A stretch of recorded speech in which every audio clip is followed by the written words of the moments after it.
Hey everyone, this is Brock Galvin with E-Team Sponsor. Welcome to episode 22 of ETS Chalk Talk. On today's show, we have current head coach at De La Salle High School in Concord, California, Justin Alumbaugh. It's an awesome episode. We talk about social media, how the guy's not on Twitter. We talk about taking over for the legend Bob Ladouceur and the best advice Coach Ladd gave him in that transition. Talk about, of course, the storied tradition at De La Salle and the discipline that they keep with their players. We preview the 2020 season, including a peek into hopefully an April state championship rematch with one of their Trinity League rivalries. And then, of course, we get into some Chalk Talk footage at the end. He takes us through the first two steps for their offensive line, and we go over some 2010 state championship game film against Servite and the great Dylan Wynn, who's now a coach on their staff after playing in the CFL the last few years. It's an awesome episode. Hope you all enjoy it. Go ahead and check it out. It's been a year of a bunch of bad news if we choose to focus on that, right? Which it's very easy to do that because that's what's being presented. You lead a program that I don't need to say anything about. We understand De La Salle, and coaches who will listen to this understand. Every time something happens, and out here in Cali, it's been the smoke a ton for like a month and a half, which is really, for the last 4 years, it's affected our lives, but more so than ever, it feels like this year. And then obviously all the coronavirus stuff, all of CIF changing dates a bunch, seeing others. Something I was thinking about as a player is like, if I'm watching ESPN2 and I see Alabama and I see Texas like playing high school football, and Utah doing it for a month and a half, and they're still playing with fans there. How are you keeping your team positive and upbeat during all this? You keep them busy. Idle minds, especially for anybody, but especially for teenagers, idle minds are troublesome. So, the good news is we're in school. Looks like we're coming back on campus with the good news from the county Awesome. in a hybrid mode. And, we've been, as soon as we were allowed to, we've been working the boys out. So they've been on campus almost every day during the week, in their socially distanced pods. And, to be honest, we haven't talked about it much. Okay. We've just tried to keep them busy. We've tried to keep them working out. We were trying to keep them on the day-to-day. That's always been our approach, and that's always sort of what we focus on. That's what we've been doing now. Get them on campus, get them as good a shape as we can, and they've loved being here because they get to see their friends, they get to do something, they get to be active. So that's been a positive. It hasn't been terribly easy though. I'll be honest. The team that we were supposed to play in Texas, they played last weekend, so it's hard. And me watching football all day, or on the weekend is, it's a tough pill to swallow. But we're just trying to stay focused on the day-to-day, get better today, and keep moving forward and plug away and do the best that we can with the guidelines that we have. So they're chomping at the bit though. With the county opening up a little bit has helped. They can throw football now and things like that. So it's been, in that regard, it's been a positive. So they're getting a little bit more taste of a normal practice, and we're hoping to continue to move forward. Yeah. Well, there's a bunch of different places that I kind of want to go this morning. I'm excited to spend some time with you. I grew up in Clayton. I know, obviously, Steve, who we're going to talk some crap on, who's your D-line coach and works with our company later in the episode. I want to talk about Ladd. I want to talk about you taking over. I want to talk about the tradition and all of that. But I want to start somewhere different. Like we started doing these chalk talks at the beginning of coronavirus because coaches were losing their minds, and we're like, hey, let's entertain some coaches, let's tell their stories, and let's really get thought leaders, people who coaches are looking to, and you're in one of those roles at one of those schools, being the head coach at De La Salle. One thing I noticed right away is I'm pretty sure, unless it's private or something, you don't have Twitter. Is that right? No, I don't. No Twitter. We have a football Twitter, but I don't have a Twitter. No. Okay. So I want to start with social media, because our company was like, we need to grow our social media. We need to engage with coaches. Coaches are on social media, all this stuff. You're not on Twitter. I don't know if you're on other social medias, but just sticking with Twitter. and not more so about yourself personally, but like you lead a team where you have players on Twitter. And I coached high school football, and I've seen and talked to coaches and seen policies and seen kids use it well and not use it well. It's a big tool for college football recruiting. No doubt. So how do you talk to your kids about Twitter? One, you're not on it, but I'm sure you're aware of what's happening. Oh, do you guys, just because I'm not on it, just because I don't personally have a Twitter, does not mean that that we don't have access to Twitter. I'm not a moron. I know know how important Twitter is, and I'm not a Twitter hater. I mean, my wife works for Amazon. She's in tech. Okay. I'm not an anti-tech guy or anything like that. I just choose to spend my time in other places, and that's my own personal decision. And that what we talk to our kids about Twitter the same way we talk to them about their behavior anywhere. It's try and be a good young man, and surround yourself with good people. Act in a way as if we were sitting right next to you. And we don't have a long list of rules at De La Salle. When Coach Ladd started, he had a long list of rules, and we followed his advice like we normally do. He's got a pretty good history, and he got rid of the list of rules, because most of the time when you have a list of rules, we think what kids are going to try and do, and parents too, is they try and find ways around it. We have one rule: conduct unbecoming a Spartan. And kids are they can be moronic. There's no doubt about it. Teenage boys, you know how it goes, but they're smarter than than a lot of times we give them credit for. They know exactly what that means. If you have to lie, cheat, sneak, steal, or be shady, it's conduct unbecoming a Spartan. And if you bring like if you're on Twitter and we talk to our kids, if you bring negativity towards yourself or the program, that's conduct unbecoming a Spartan. And we haven't had a huge issue with it, but we talk to our kids quite a bit about it. And if there's anything on social media that is inappropriate, or if there's anything if there's anything that goes against the code of conduct of our school, and especially our football program, then there's going to be ramifications. And we have no problem. We take a lot of pride in the way that we conduct ourselves. And Twitter social media. It's a representation of yourself, and you're a representation. If you're a football player here, then you're a representation of the football program and the school. And if you do something on Twitter, it's the same thing as if you did it right here on campus. And if you're doing something positive on Twitter, then it's the same things if you did it here on campus. And we'll applaud you for it if you're doing something great. If you're creating some good vibes and you're getting some good conversations going. Flip side, if you're doing something that is, like I said, conduct unbecoming a Spartan, just because it's on social media doesn't mean it's an excuse. But Twitter, there's some great things in Twitter. There's some scary thing. There's some scary things. It has its uses. It's great for college coaches. It's great for our kids to get their film out.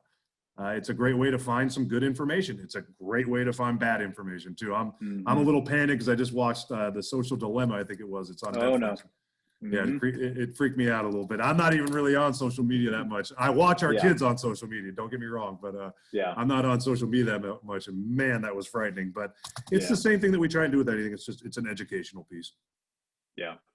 Well, and social media is, like you said, I remember my brother talking about this growing up. He's like, the internet will show how good humanity is and how bad humanity is. Like, it's almost like anything, but it's almost like a magnifier. It's like someone's like, now really look at this. And all of those people who if I was face to face with you, like I might even feel more nervous in this moment, right? It's just a little different, like being on a computer screen. And therefore someone typing something to someone or to a people group or something like that, like very easy to do in a sense.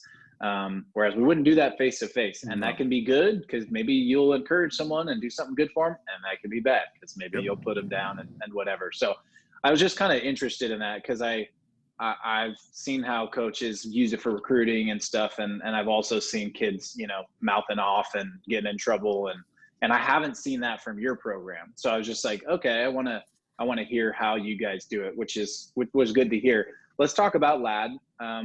Something that I think is really interesting, and talking to so many cool coaches across the country the past handful of months is like this idea of mentorship, discipleship, having a leader who you look up to, who you get insight and wisdom from.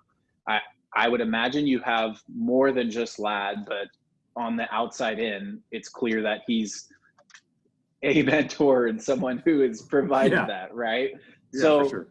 The torch passed. You're, longtime De La Salle guy, played there, was, Hall of Fame, baseball, football, great athlete there, ton of success. You're the guy who takes over, which is crazy, right? Like, I grew up in Clayton. I remember where I was in my bedroom when Bellevue won. And I remember thinking, like, this is impossible. Like, this is impossible. Like, I just didn't think Why'd you gotta real. bring up Bellevue? That sucked. I know. But, like, I literally, like, that's how much it was ingrained in my life. So the next person, like, geez, man, like, my shoulders feel heavy with the burden. So what advice did he give you? Like, what was, if you look back on all the conversations, like, what was, like, the one thing where you're like, that was the best advice I received from him in that transition? I mean, that's a good question, and I don't have a specific answer to that because I spent a massive amount of time with him every year since I was 14. So I can't point at one thing. I would say one thing that he definitely encouraged is to be myself. People see Ladd and he's this monolith in high school football and in coaching in general. I mean, he's in the upper echelon with all the coaches. You can't replicate what he did, and he encouraged me to be myself. As soon as I took over, he's like, "Hey man, this is your deal." He actually wanted to just coach freshman football. That was his original request. And we had a running joke with the coaches, with the varsity coach. We're like, let's see how long this lasts. So he went down to freshman football the first day of pads, and he was down there for about 38 seconds, and he came back and he was like, I can't do that. Leave that to John Laird. Yeah. He went down with Laird, and they came back. It was within a minute. He's like, I can't do that. Do you think I can help you with the offensive line, defensive line? Like, yeah, Ladd. We were planning on that. No, he encouraged it. He didn't, he's not some overbearing person like, oh, you should have done this play call. You should have done this. It's quite the opposite.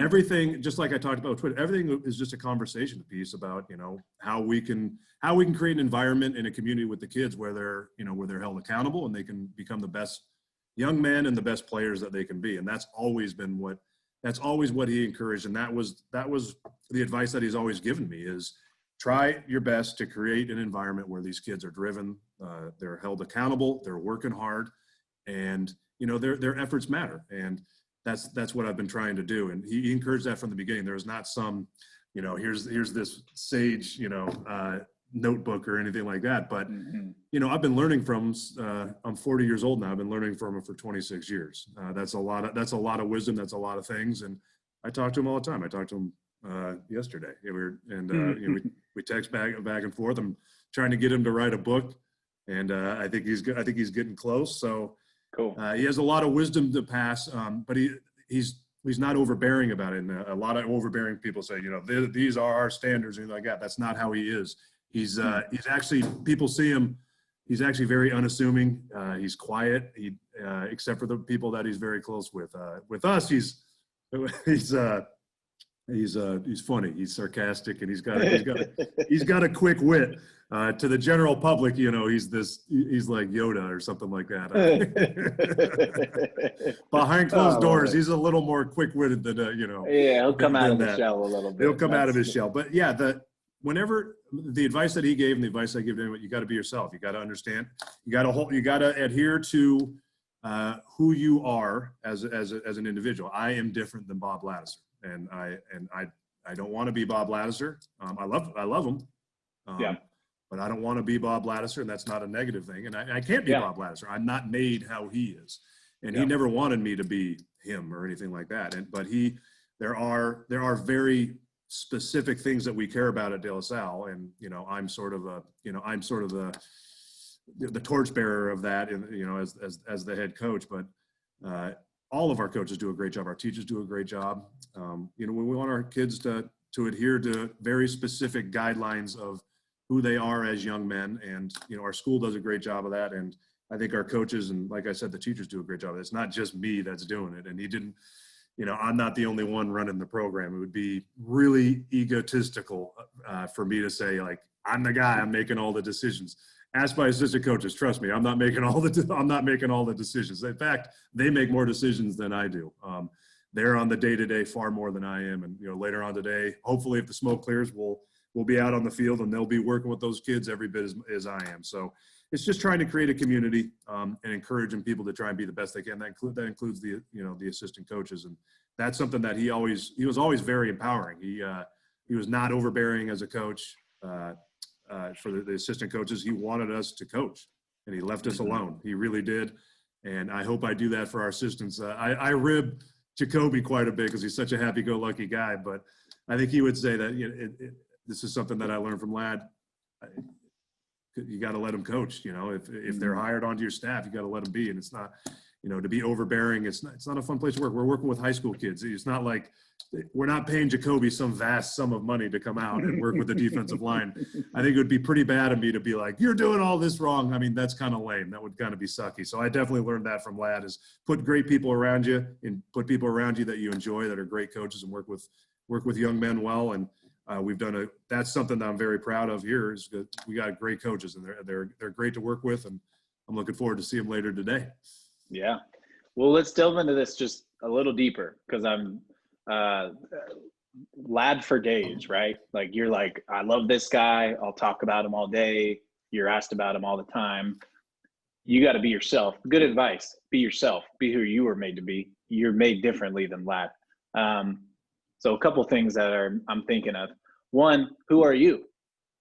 Who are you as a coach? Like, and we'll get to that here in a second. Like, how are you different? I know that you said, I'm the torchbearer. I'm going to carry on these traditions, these things that are, you know, the brotherhood and what it means to be a Spartan. But how are you different as a coach? And then the second part of it, something I'm thinking, and I love Jim Caviezel. He's the man.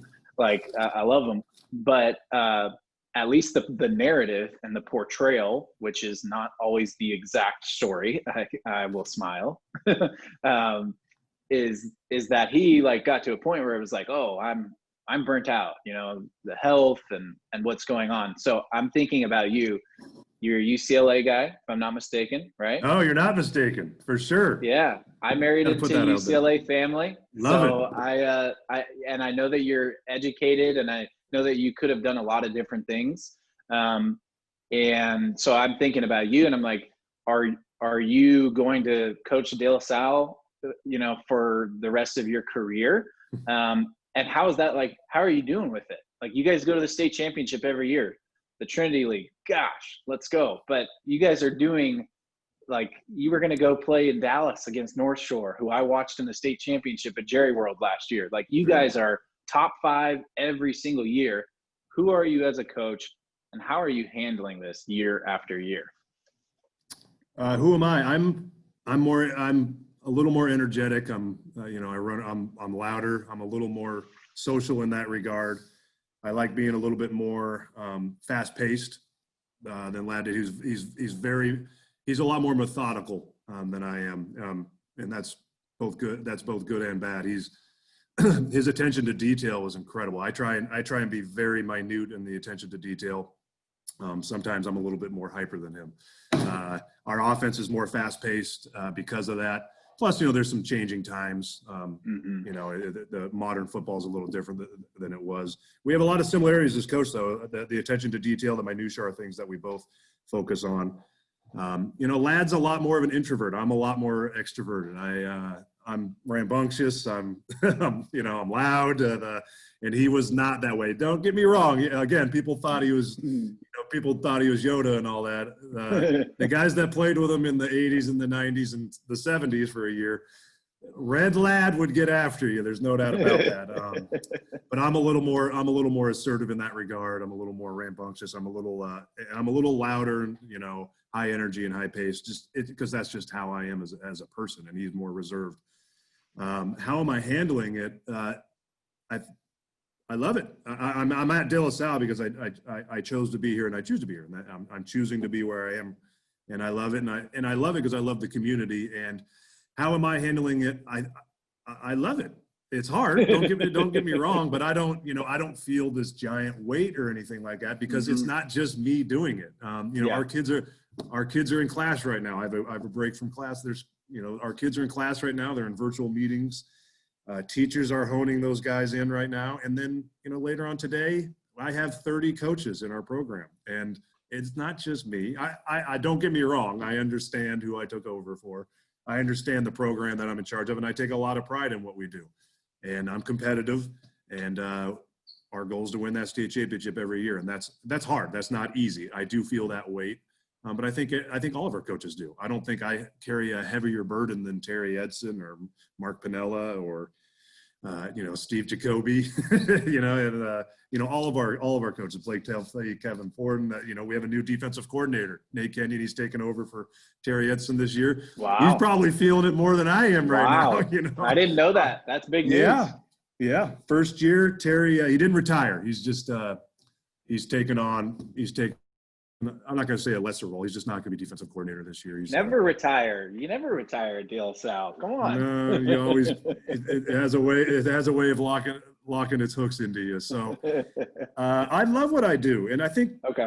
I think that lessens the burden because I love being around the kids. And if I showed up every day and I'm going, I have to do this. I have to win 152 straight games, not 151.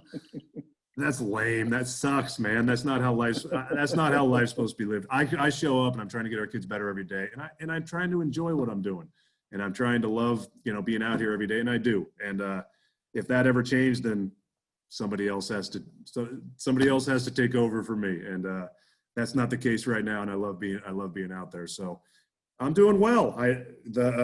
We got to get over the hump against, Bosco and Modern Day. Those guys are good, man. Those guys are good. And let's talk about that, man. We had a real good chance. We had a real good chance last year, and it's just the margin for error is very, very small, and that's why we're doing everything we can, and we're working on some very small things to kind of get over that hump. And we're looking forward to hopefully seeing those guys in April, not rather than December when we normally would. But we're going to try and grind away and get a chance again in April and get over the hump this year. Yeah. Well, hey, it's interesting. Like, because of how you were made, you handle it well, right? Like it's one thing, in this moment to be like, I love it. Like I know there's hard days. I know there's most nights are long. But I think it's so interesting because even for me, I feel like I'm a high capacity guy. I can do a lot. It stresses me out to think about doing that. Like I coached O-line, D-line at Concord High, and I'm stressed out playing in the Division III second round playoff game. So it's like there's this different level of capacity and ability, and it's cool to hear you with like levity and joy say like, hey, I'm 152 games in a row is not what I'm focused on, and comparison is the thief of joy. And you don't do that, which I think is really unique. How many coaches just sit there comparing themselves against their opponents, comparing themselves against other coaches on their staff? And so that's cool to hear, man. It's good to hear the joy. Let's talk January football. It's freaking January football. Your schedule's changed a bunch. You guys are not going to Texas. You're not playing this national loaded schedule necessarily, but you're playing a bunch of good teams, of course. You guys are doing St. Francis. You're doing Folsom as well, I believe. Yeah, we're trying to finalize everything. We were trying to, because the good and the bad is we schedule. We were supposed to be playing, San Diego our first game was supposed to be in Texas. Obviously, North Shore.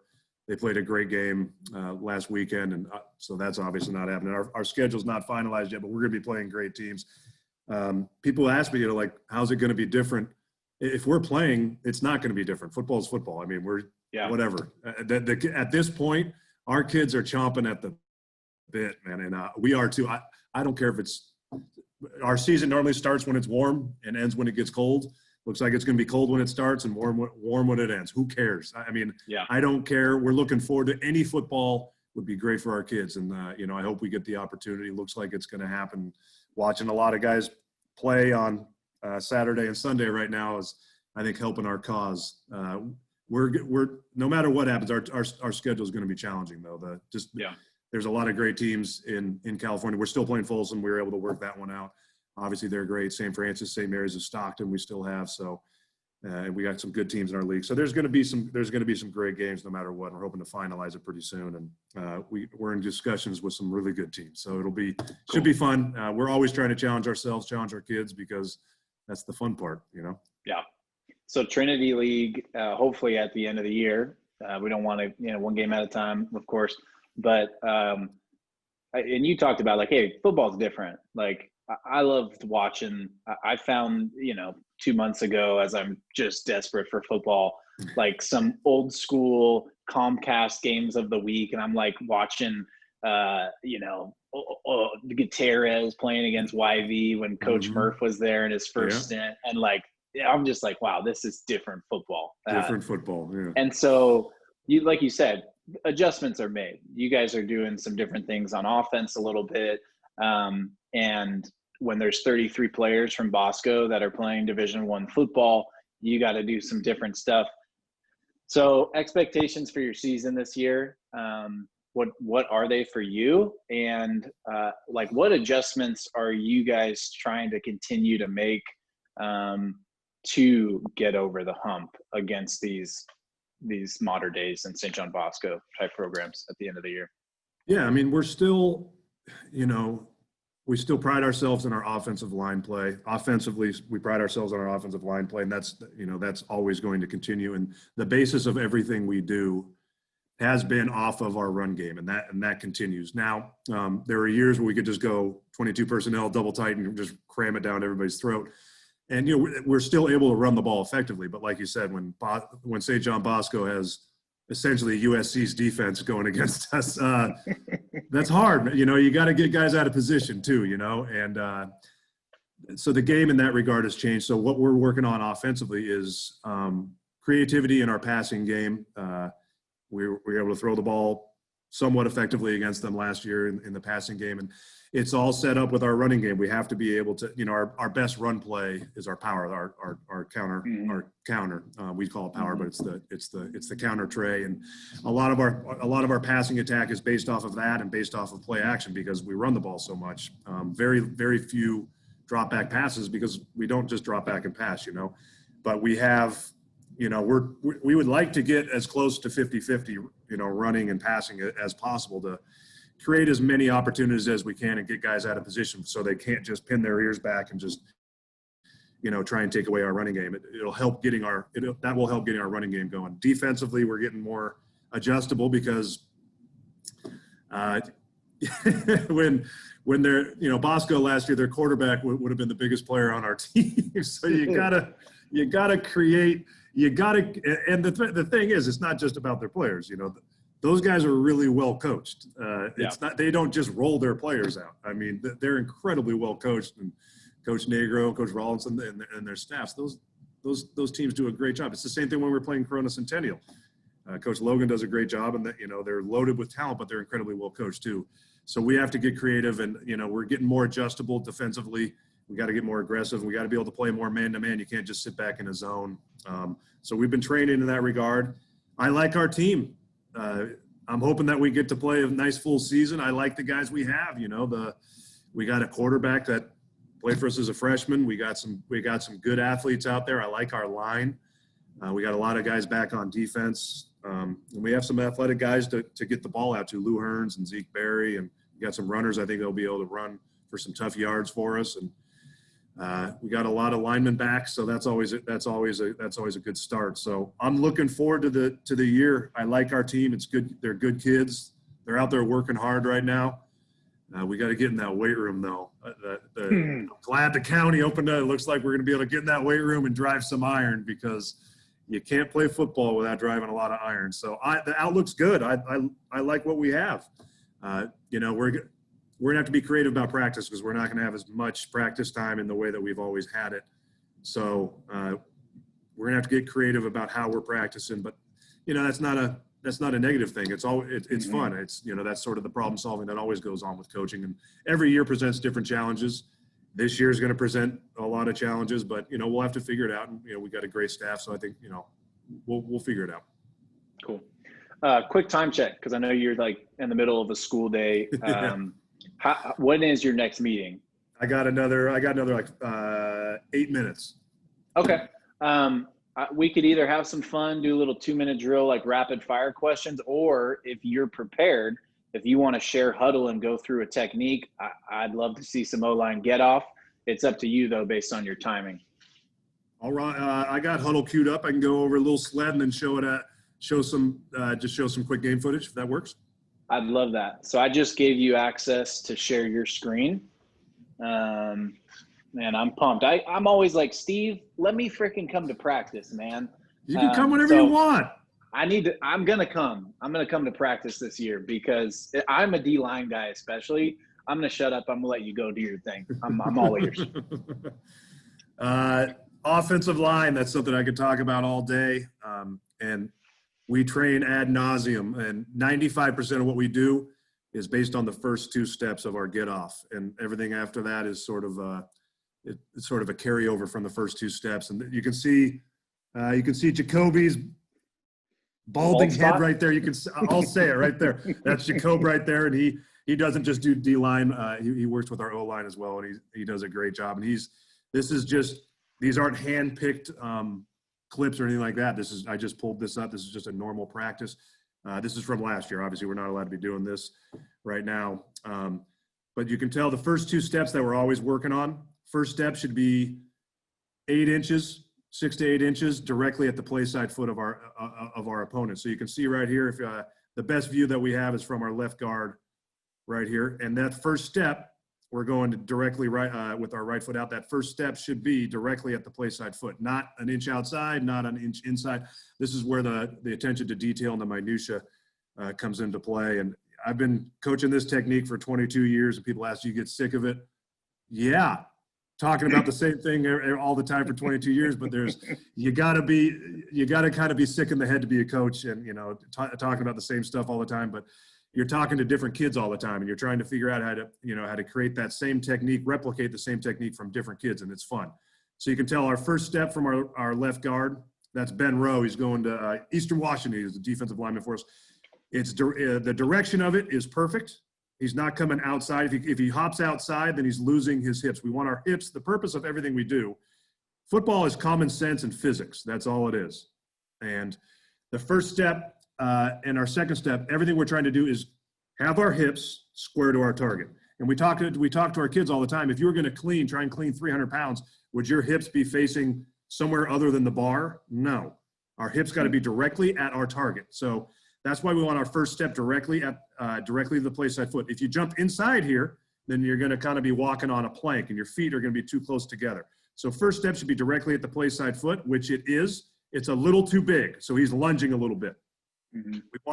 We want that second step to split the stance of the defensive lineman. This is a Rogers 5-man sled, and that's a short T-bag. That's the one that we always use to make sure that our pad level gets nice and low. The aiming point is always to split the stance of the defensive lineman. So that should be splitting that bag, and we want that second step, if possible, down before contact. That's very hard to do. It's almost impossible, but that is a goal that we're trying to get to attain. The aiming point is a key thing, though. You can tell his second step does split the stance. Then after that second step hits, we're going to throw our club, but we're always bringing our club through. The club isn't really the main thing that we're looking at. We're looking at the hips. We're trying to create the exact same movement that you would on any Olympic lift, cleans and snatch. And that's why we spend so much time in the weight room. And if you look at all the hips of all of those offensive linemen, it looks like they're cleaning right there. It looks like all of them are finishing through a clean. And that's exactly what we're looking for. And we spend, there's always the idea that you got to spend 10,000 hours in order to perfect anything. We don't get to 10,000 hours. We're not allowed to have that many much time with our kids, but we probably get to 10,000 reps. And this is something that we work on ad nauseum. And you can tell all of our kids have a good understanding what they're doing. It's not perfect. Like I said, our left guard, his first step's too big. I'd like that to be shorter. You can tell our left tackle, the guy that's playing left tackle, his hips are not directly square to his target. We don't like that. So that's a coaching point. I would want his hips directly square to his target. Right guard, that's Wyatt Crespi. He's and his dad is one of our O and D line coaches. He's off in the corner there. Wyatt's at Wake Forest right now. Great kid, great family. His hips are square. I like that. His second step is not splitting the stance. It's a little bit too far to the left. So because of that, he's going to be off frame a little bit. These are all the coaching points that we work on over and over and over and over and over. Before contact, what we always want to see is I want to be able to eat dinner off your back. That one's pretty close. His is good. His shoulders are above his hips too much. That's Puckett. He's our returning center. And he's going to be, this is from last year's film, he's going to be at practice in a few hours, and I'm going to modify that behavior later today and remind him that his pad level needs to get better.